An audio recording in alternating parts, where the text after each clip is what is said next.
Hi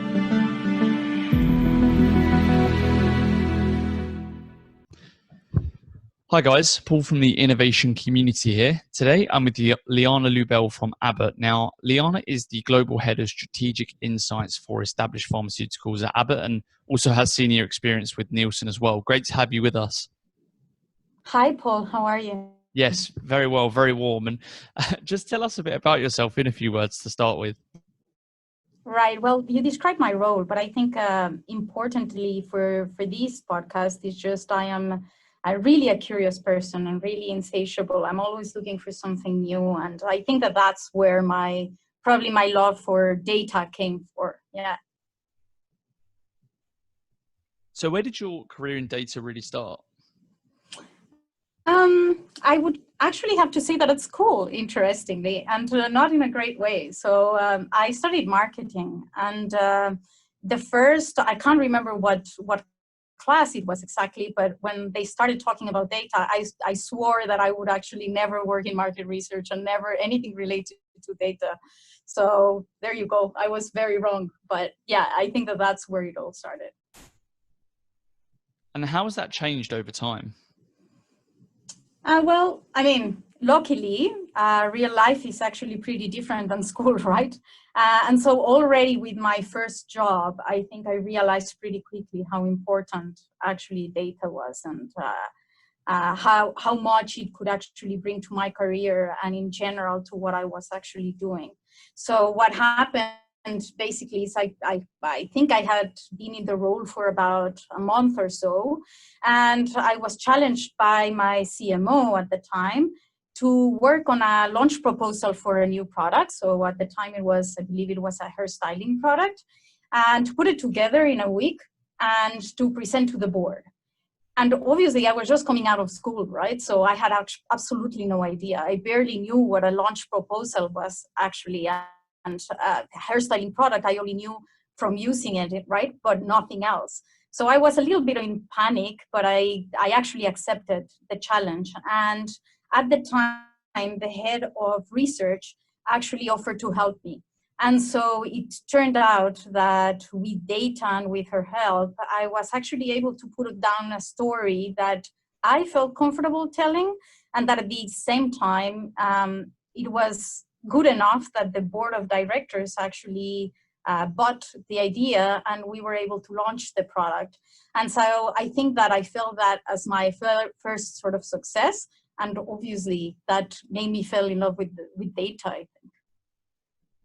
So what are you up to in your current role?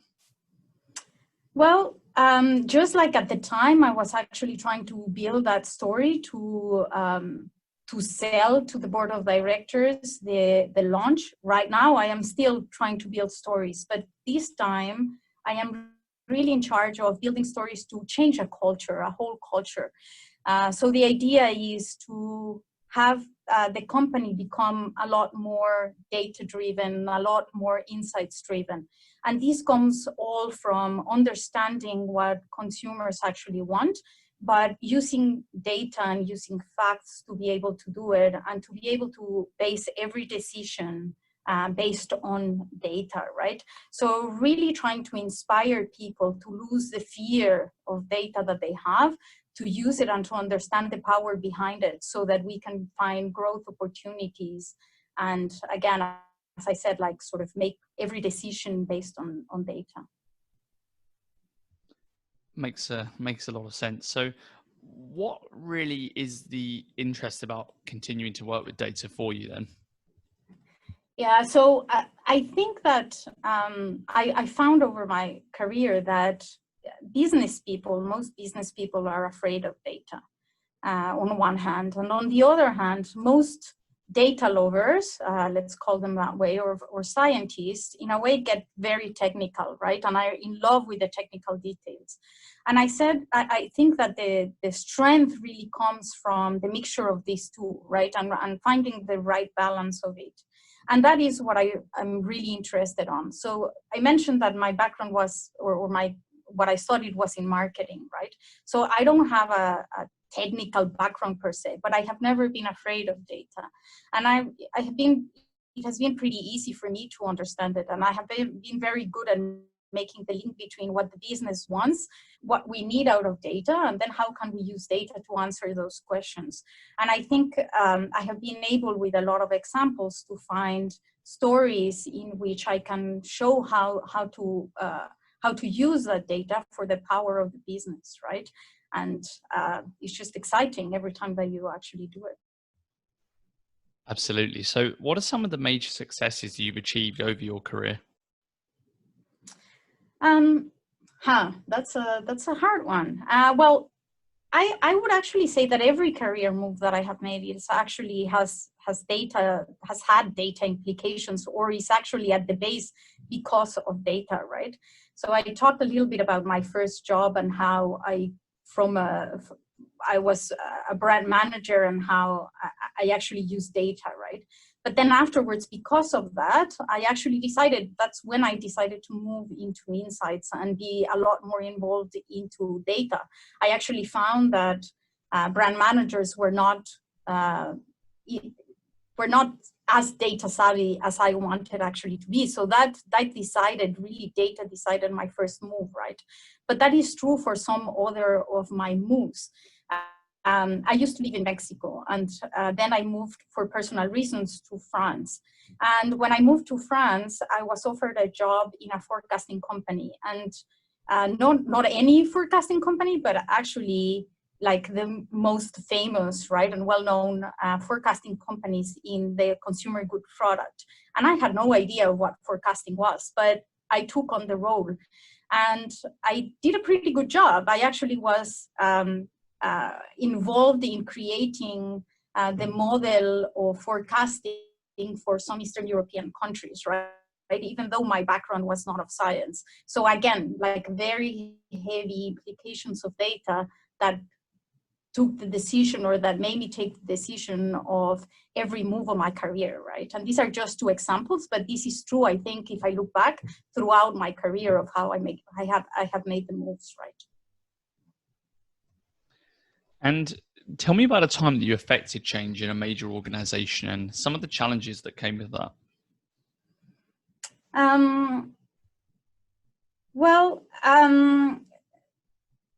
I was once working in changing how a company was assessing their innovation opportunities and trying to bring in technology to their process to make that process actually faster and overall sort of more efficient, right? So that they could actually bring products to the market faster.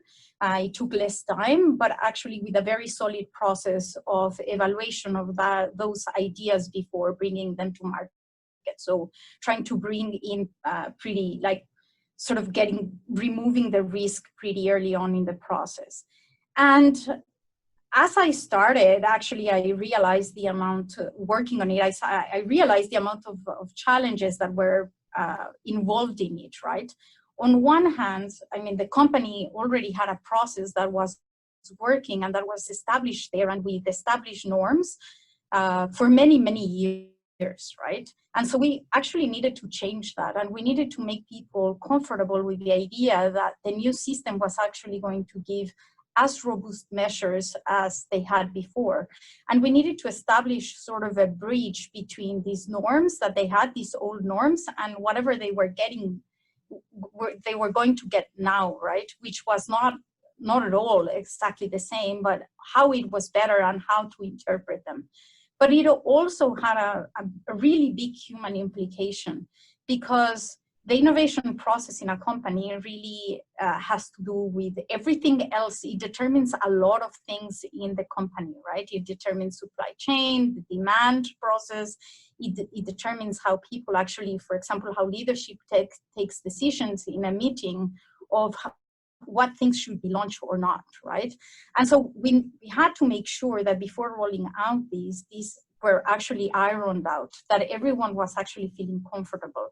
And let's not forget the effect that has just the change per se. People overall, like I would say humans, are not very good with change. We don't like it, right? We get very uncomfortable, even if the change actually makes sense. So having to work through that and making sure that everyone was aligned and that we were rolling out this smoothly throughout all the different regions, right? This was a global client. It actually took a lot of work and a lot of people involved to be able to make it happen. And it's really funny because when you look back, it seems so easy, right? It is just the change of a couple of methodologies, but overall, it does require quite a bit of work to be able to do it. I can definitely imagine. Where does technology really fit into this as a picture, in your eyes? So for this example, or like just you mean like sort of in general? In general. Yeah, in general. So I actually think that it is hard nowadays for people not to, or rather the other way around. Like I think that people don't necessarily understand how much we are integrated with technology these days, right? Some scientists would actually say that we've almost become robots, right? Because most of our daily life has to do something with technology. And I think that this will just keep on increasing, obviously, right? And I think that I personally appreciate technology greatly for everything that I do, right? From actually my phone and being able to be in contact with people far away, from people in Mexico right now that I live in Switzerland, or from people in the US since I live there, but also even getting my way around with the maps and whatever, since I get lost everywhere. I have actually no sense of direction, right? But in terms of work as well, I think that, for example, we have all experienced the advantages of technology now, that we can actually communicate with our teams now that most of us are working remotely, right? And if it wasn't for technology and how naturally it actually feels, we would actually not be able to do it. So I can't even imagine, right, a life without technology anymore, right? Absolutely. What was the biggest impact that you made on a transformation? Well, I think if I talk about like sort of trying to transform a company area, right, into the culture of a given area, into becoming insight driven, it is something that was interesting for me to see, was the fact that small changes are actually the ones that make probably like sort of the best or the biggest difference, right? When I started in that role, and I was tasked with changing that culture, I sort of had a lot of ideas, and I had a lot of really cool ideas that I could do with data and how I can use technology to be able to change processes and how we were doing things.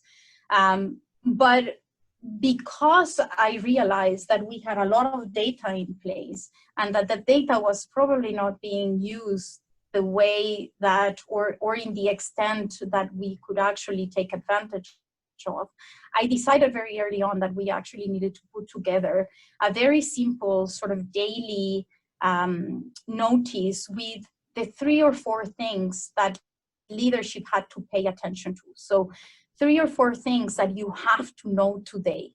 And these 3 or 4 things could be about anything, right? But they were all obviously backed with data, and they could be about our competitors, they could be about our performance, it could actually be about absolutely anything, something that was happening in supply chain that could impact our business. And I mean, it seems very simple because it is just a summary, right, of 3 or 4 actions, but obviously we were putting our reputation as a department on the line, right? Because we were actually writing implications of those. And we were making a selection of everything that was happening to only select these 3 or 4 things. But incredible enough, as easy as it seems, and as simple as it seems, this little document actually opened a lot of doors for us. And it just made a leadership realize how much more we could actually anticipate. And they were all of a sudden very eager to get more data, to understand more, to get even more into the anticipatory thinking.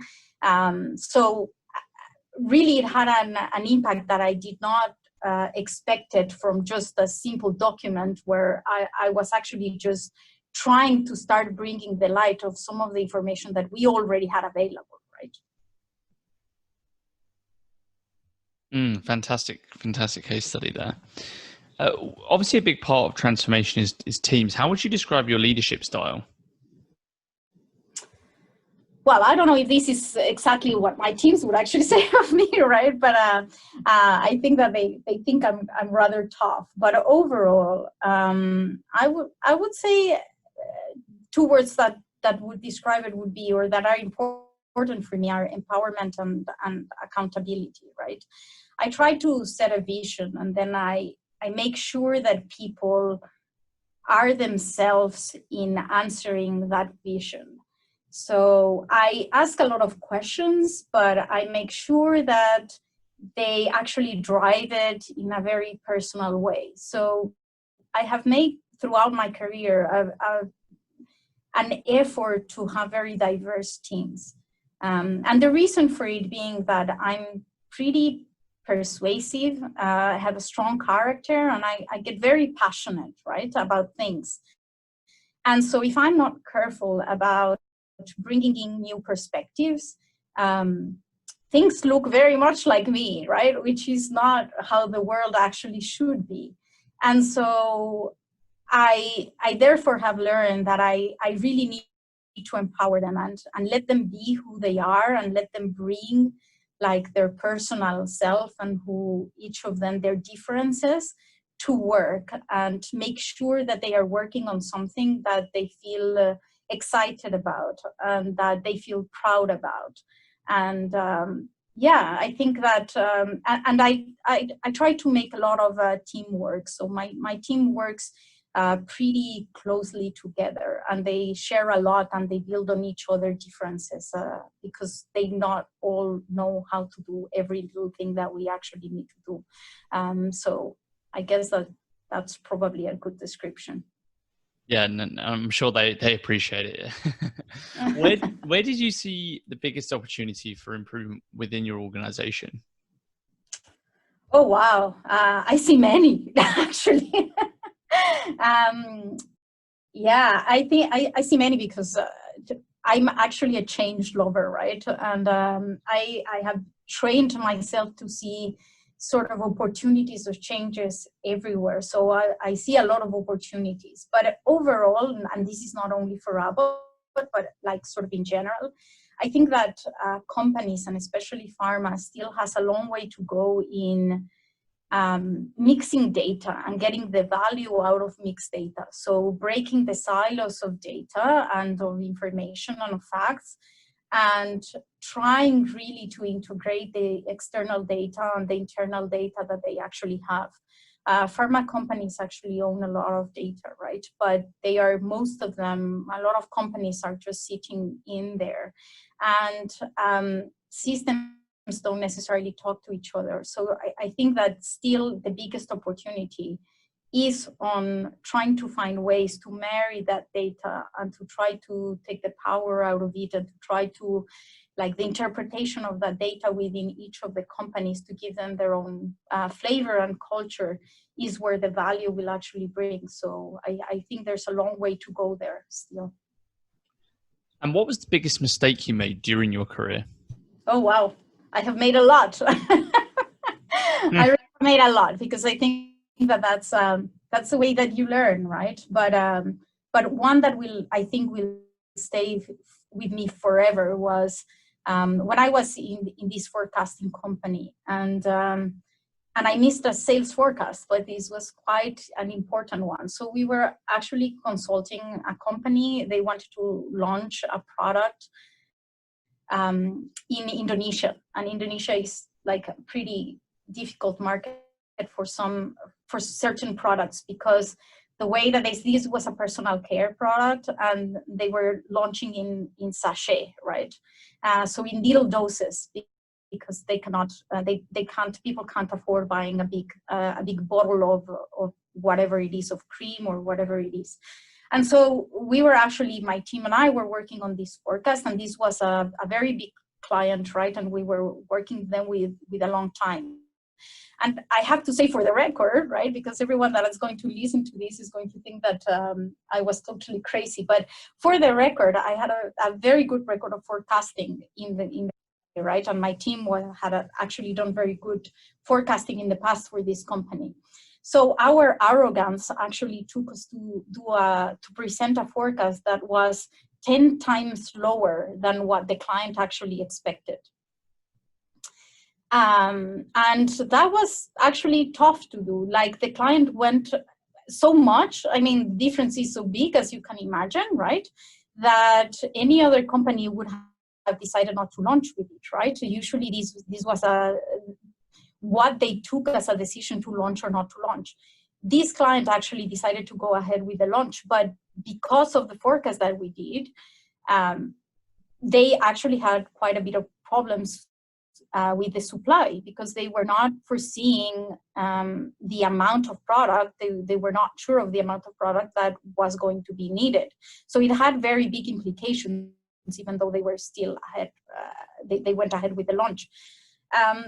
And the good thing is that because of the partnership that we had with the client and working with them, we understood what the mistake was, and we were able to move forward with them, working together with them, right? But I think this really taught me that you have to, not only in this case, like, work together with the client, but most importantly, you really have to listen closely to your clients, to your customers, right? Be as close as possible to the source, let's call it that way. And it's a little bit like what designers called being at the gemba, right? And the gemba is at for those people listening that I don't know what it is. The gemba is a term used a lot by design thinking, and it basically talks about promoting collaboration and trust close to who you are designing to, right? So that they feel part, like a team member, and they feel part of what you're doing, and they offer advice to it, and then you design based on that. And I think that forecasting mistake really taught me that I should always keep on questioning myself and be as close as possible to where things are happening before taking a decision. Again, another mistake that you seem to learn from, which is great. What are your thoughts on the impacts of COVID-19, and how has that affected your role? Oh, well, it's actually hard to talk about the impacts of COVID and not think about the human impact, right? And all the suffering that this is causing throughout the world. I mean, who would have thought, right, when we, like last year, that we would have seen actually so many people impacted, so many people dead, and just the economic proportion that this is actually taking, right? And I don't know, sometimes when I see the news, I actually feel that in some countries we are almost becoming immune to what is happening. Like, it is just absolutely crazy. So it is hard to actually be removed from that. But independent of that, like from a work-related point of view, right? I think that we know that disruptive event actually accelerates trends that are happening in the market, right? And as such, I actually think that there is a big opportunity, and I'm very excited about what is happening. So specifically for our work, right? I think that technology is actually going to take a leading role in a lot of things where it was taking a little bit of a back office kind of thing. So I'll make just one example, right? But telehealth. So if I give you some examples of our markets, for example, China, right? China, 50% of the population at least lives in rural areas. And as you can imagine, there is no possibility of having enough doctors and enough hospitals to be able to attend them correctly for any medical need, right? So telehealth is actually the perfect solution for all of this. But telehealth up until now was actually not something like very much used in the world. I mean, not even in the US, right? Or not even in China, where they are pretty open to technology. I mean, telehealth was not being used.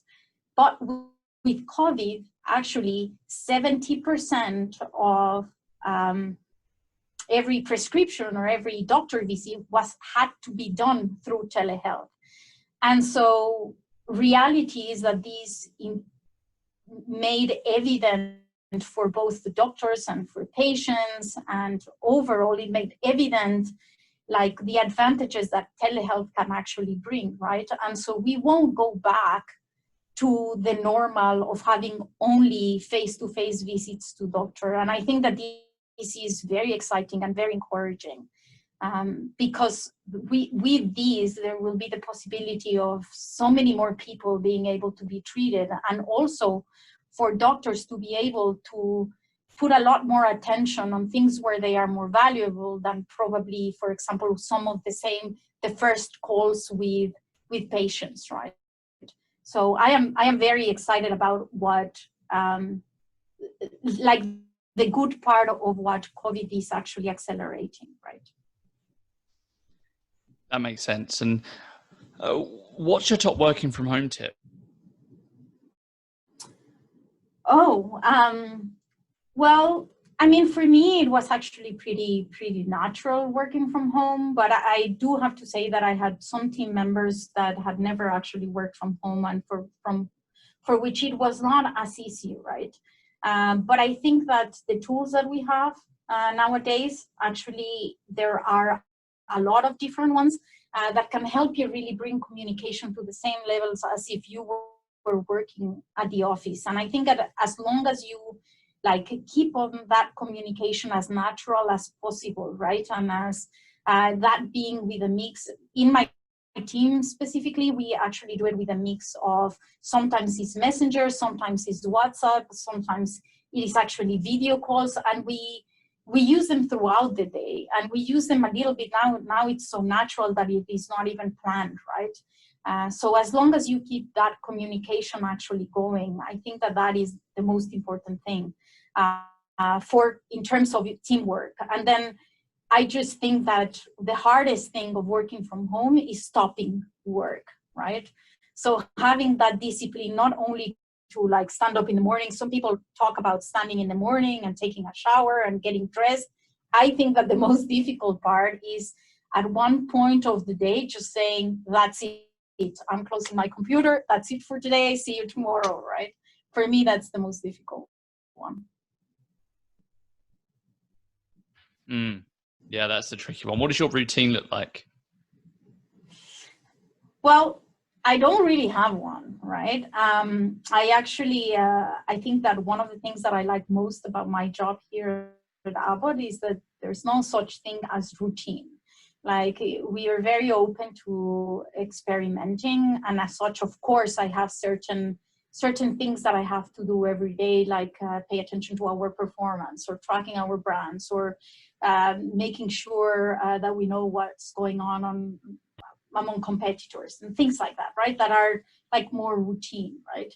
But a big part of my day is actually new things that we're working on, and something that maybe one of the team members decided that it was something excited that he wanted to start. So there's no really such thing as routine. And now there are some days that I'm staying at home, but now we are allowed some days to go to the office. So that also changes the routine. So even though I don't have the travels anymore, which I used to have, and I used to travel quite a bit, nowadays it is actually more traveling between the office and staying home mostly, and a lot of chats with my teams to see how they are. And what's the best piece of advice you ever received? I've received so many, but I think it was Rockefeller probably, who said that something like, next to doing the right thing, the most important thing is to let people know that you did the right thing. Something like that. Don't quote me. I don't know if it's exact quote, right? But it's something similar to that. And I think that that is actually very important. And that goes back to the issue that I think that most scientists and data lovers have, right? We get very involved into the data and the details and trying to find a solution for a certain problem. But once we do that, we are ready for the next challenge. And we forget that the communication of the outcome is as important, right? We are not as good as that. So I think remembering that you have to tell others, otherwise, whatever you found has no impact in the world, right? What are you curious about right now? So I am, it has been a few months that I'm actually pretty interested in what it's called sci-art. So a little bit of a mix between art and science. I think that both scientists and artists have a way of trying to explain the world in a different way, right? Trying to find the meaning of the world, but they just do it from a different perspective. And I think that one is very bad at what the other is very good at, right? And so I'm very interested in that. I'm trying to understand how, by understanding better art, I can probably be better at explaining what I find with data and with science and with technologies. So it has me very intrigued right now, that area. Who is currently your favorite thought leader or author?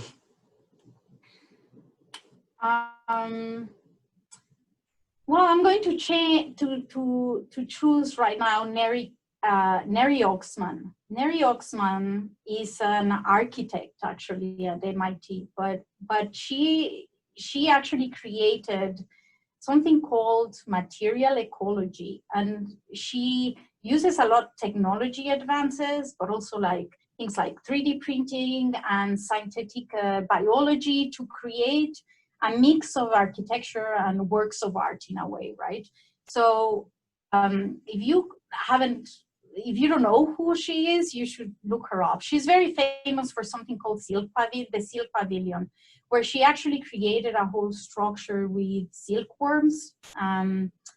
Very, very interesting and very, very different. She also, I believe that she created, or her group created, the first 3D printer with optically transparent glass. And I think she's just, I love her because not only she is innovative and doing this with a team and very challenging, but she brings everything that she does is very beautiful, but at the same time is really provoking from a science perspective, trying to break boundaries, and provoking for whoever is actually seeing it, which is really totally unexpected. So yeah, right now I would say her. That's a good one. Last question. What advice would you give for aspiring leaders in data? I talked a lot about stories, so I think that it has to be to learn to tell a story. Be curious, right? I almost would say, if you're not very good at this, well, challenge yourself and taking problem to acting. It really helps, right? But I think that there's a lot of work that we need to do to be able to humanize data. There's a long way to go there, but it really pays when you tell a good story, right? And as hard as it is and harder we find it, like the next kind of challenge of that you do on data will just make it easier, and people will be more eager to listen to you. That was Liana Lubel from Abbott. Thanks for joining us. Thank you, Paul.